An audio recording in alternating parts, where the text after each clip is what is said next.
Now, a couple of days, of course, I brought you a story all about His Majesty the King and how it would appear that his popularity is fading to an all-time low. This was because major places like town halls, offices, communal places, all of that sort of stuff that really should be shouting about the very best of Great Britain around the world will seemingly turn down the opportunity to have a free portrait along with a frame inside those official buildings.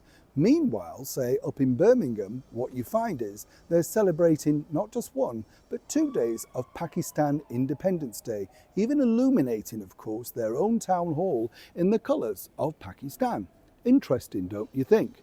But there's no portrait inside that town hall either of His Majesty the King. But where does he sit with the rest of the people that he's trying to appease? As ever, let me explain.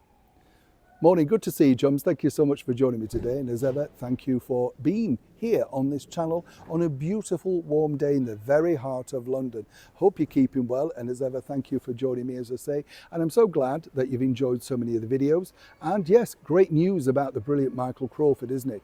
I think a well-deserved award. We don't see enough of Michael Crawford, you know. He's a lovely man, as I said. I mean, I'm a little biased because he's a friend, but he's just a really nice man and very talented. But like a lot of big names, not always that sure about his talent. Do you know what I mean?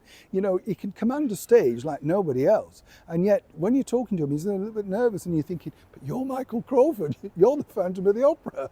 Why can you be? You shouldn't be nervous. You're the Phantom. You know what I mean? It's a little bit like this particular problem that is now literally engulfing how can you put this nicely? You know, His Majesty the King, King Charles III.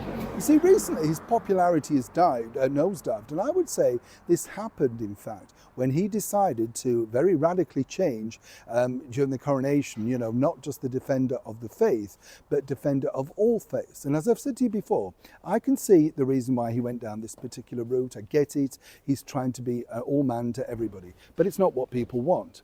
And then earlier this year, he decided to put out messages for Ramadan. One says, God does not burden any soul with more than it can bear.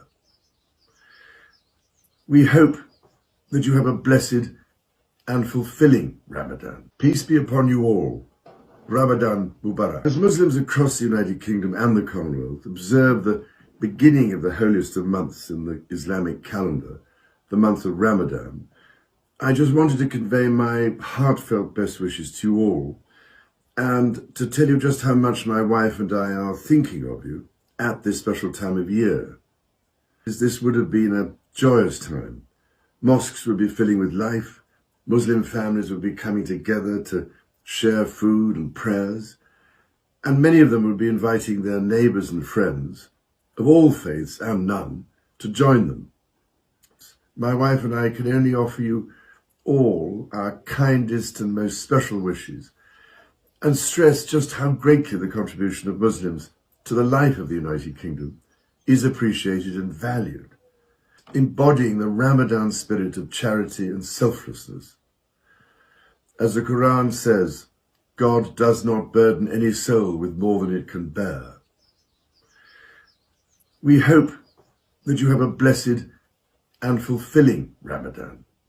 Peace be upon you all. And that really backfired. And once again, alongside the current British Prime Minister, the Right Honourable Sir Keir Starmer, he, of course, put out the thing that we need to protect the mosques. And he was ring-fencing millions of pounds to protect the mosques. Meanwhile, Christians and Jews and etc. were all being left to fend for themselves on the streets of London. The anarchy that has been created by the lawless London that we have, you understand.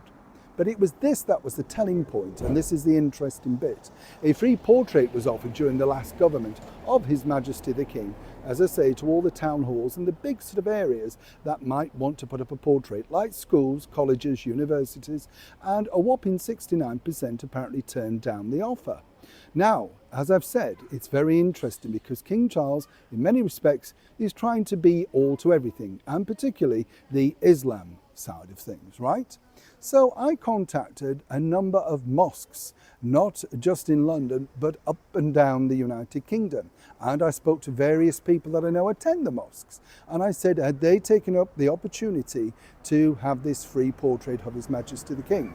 a resounding no. In fact, most mosques said it wouldn't be the sort of thing that they would wish to put up anyway. So this is your problem, right? And this is the problem for the king. It's all very well wanting to unify and get people on side and be part of a group and all of that, integrate. If they don't want to integrate, why are you trying so desperately hard to win these people over? It's not going to happen. And as this particular person said to me, we would never include a British Prime Minister or indeed anything to do with the British government. We have our own law within the mosques. This is the world we're now living in here in the United Kingdom. So for King Charles to wonder exactly, well, why aren't people taking up this wonderful offer to have a pre-portrait of him, which represents, the person, the leader, the king, the Commonwealth, whatever you want to call it, well, nobody seemingly wants it in that particular world. Yet time and time again, we're told from him that we should embrace it. Now, I would say, why? Because if they don't want you, they certainly don't want the rest of us, right? Neil Sean in the very heart of London.